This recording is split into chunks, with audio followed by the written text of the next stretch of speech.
आता बेसन पोळ्यासाठी लागणारं साहित्य म्हणजे बेसन, त्यानंतर टोमॅटो आणि कोथिंबीर मी स्वच्छ धुवून बारीक चिरून घेतली आहे, कांदा बारीक चिरून घेतला आहे.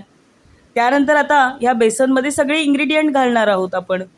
सर्वप्रथम टोमॅटो, कांदा. आता कांदा मी थोडासा मिठामध्ये चुरडून घातला आहे म्हणजे तो असा कच्चट लागत नाही.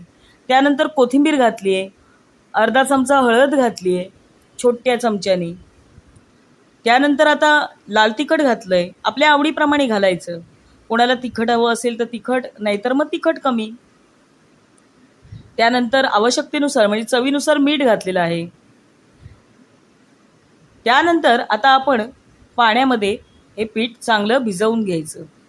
अगदी पातळ पण नाही, अगदी घट्ट पण नाही, असं पीठ भिजवून घ्यायचं. आता या तव्यावरती मी भाकऱ्या भाजून घेतल्यात. त्याच तव्यावरती मी आता हा बेसनचा पोळा घालणार आहे. सर्वप्रथम मी तेल घातलंय आणि तेल पूर्ण तव्याला लावून घेतलंय आणि मग बेसनचा पोळा हलक्या हाताने असा पसरवून घेतलाय. आता यावरती मी झाकण ठेवते आणि 2 मिनिटानंतर तुम्हाला दाखवते. तर 2 मिनिटं झालेली आहेत. आता बेसन पोळा बघा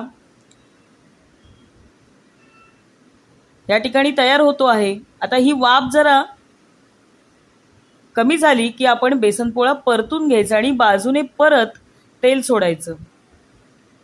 आता हा बेसन पोळा आपण डाएट ज्यांचं असेल ते सुद्धा खाऊ शकतात आणि दोन्ही बाजूनी खरपूस असा भाजून घ्यायचा. पहा, पहिला बेसन पोळा आपला तयार झालेला आहे. आता मी लागलीच 2-3 बेसन पोळे असेच व्यवस्थित खमंग असे भाजून घेणारे. तर अशा प्रकारे मिलेट्सच्या भाकरीबरोबर हा बेसन पोळा मी सर्व करणार आहे.